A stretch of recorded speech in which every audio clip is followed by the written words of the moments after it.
नमस्कार. मी भगवंत Kulkarni. Real estate पेडी या चॅनलमध्ये तुमचं सगळ्यांचं खूप स्वागत आहे. आजचा विषय म्हणजे की बऱ्याच लोकांना हे माहिती नाही आहे की गव्हर्मेंटच्या काही स्कीम्स आहेत आणि गव्हर्मेंटच्या माध्यमातून काही लोक काम करतात.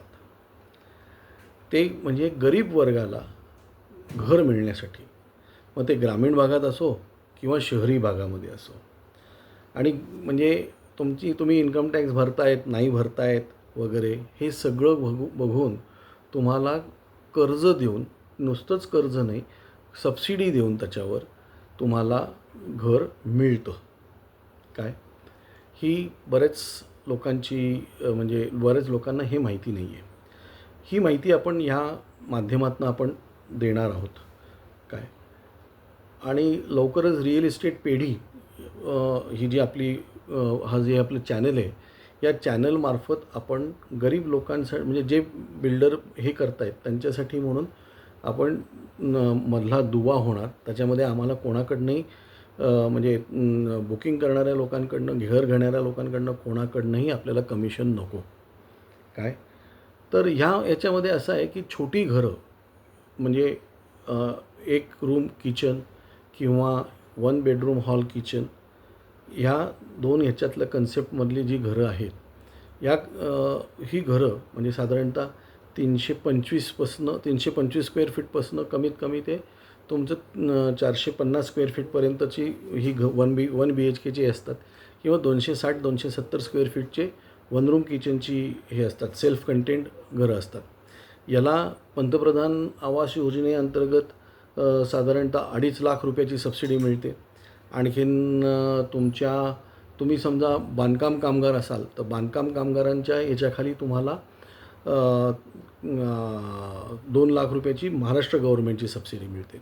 याच्या व्यतिरिक्त जातीची पण सबसिडी तुम्हाला मिळते. काही लोकांना म्हणजे वेगवेगळ्या जाती ज्या आहेत त्या याच्याप्रमाणे तुम्हाला 25,000पासून साधारणतः 75,000 1 लाखापर्यंत तुम्हाला सवलती मिळतात.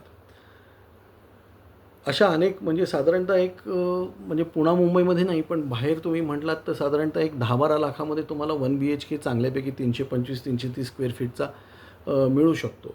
आणि ह्या 325-330 स्क्वेअर फीटचे हे मिळाल्यानंतर तुम्हाला त्याचा चांगला फायदा होऊ शकतो. आणि याला गव्हर्मेंट तुम्हाला साधारणपणे तुमच्या वयाच्या ह्याच्याप्रमाणे तुम्हाला कर्ज पण देते. आणखीन कर्ज देऊन हे सबसिडी, आता ही सबसिडी जी आहे ही पूर्वी बिल्डरकडे डायरेक्ट जायची.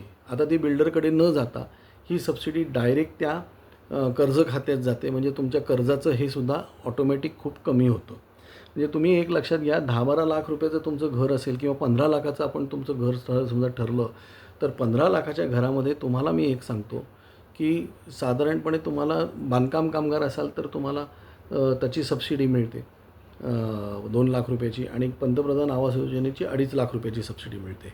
जे 15 लाख रुपयाचं घर असेल, तुम्ही तुमच्या खिशातले 1.5-2 लाख रुपये घातले, 10% घातले, वरती 4-4.5 लाख रुपयाची ही सबसिडी मिळाली, तर ही सबसिडी आणि ती सबसिडी मिळून तुम्हाला त्याचा साधारणतः 4.5 लाख रुपयाचा तुम्हाला त्याचा फायदा होतो. त्यामुळे तुमचं व्याज बऱ्यापैकी कमी होतं. भाड्याचे पैसे जे तुम्ही देतात ते तुम्ही तिथे फिरवू शकतात. अशा अनेक गोष्टी तुम्हाला त्या याच्यामध्ये करता येऊ शकतात. काय तर तुम्ही त्याचा मॅक्झिमम तुम्ही लोकांनी त्याचा फायदा घ्यावा. आणि जे गरजमंद आहेत त्यांनी याचा जास्तीत जास्त याचा फायदा घ्यावा. पुढचे आम्ही व्हिडिओज बनवणार आहोत. त्या पुढच्या व्हिडिओजमध्ये तुम्हाला मी हे सांगणार आहे की अशा कुठे कुठे स्कीम्स होत आहेत, काय काय होतं आहे आणि त्याचा तुम्ही कसा फायदा घेऊ शकतात. हे सगळं तुमच्यासाठी आपण ह्या माध्यमातून तुमच्यासमोर आणणार आहोत. तर आणि ज्या लोकांना घरं घ्यायची आहेत, म्हणजे आता आमचा जो काही रीच आहे त्याप्रमाणे समजा आता तुम्ही विदर्भात कुठे राहत असाल, मराठवाड्यात कुठे राहत असाल, तुम्ही खानदेशात कुठे राहत असाल, कोकणात कुठे राहत असाल, पश्चिम महाराष्ट्रात कुठे मुंबई नाशिक सोडून कुठे राहत असाल, तर तिथे अशा स्कीम्स कुठे आहेत, काय आहेत याची माहिती तुम्हाला देऊन किंवा तिकडच्या लोकांना तुम्हाला एकत्र करून तुम्हाला मार्गदर्शन करून तुम्ही तुमच्यासाठी कशी घरं बांधता येतील याचं आपण पूर्ण मार्गदर्शन करू.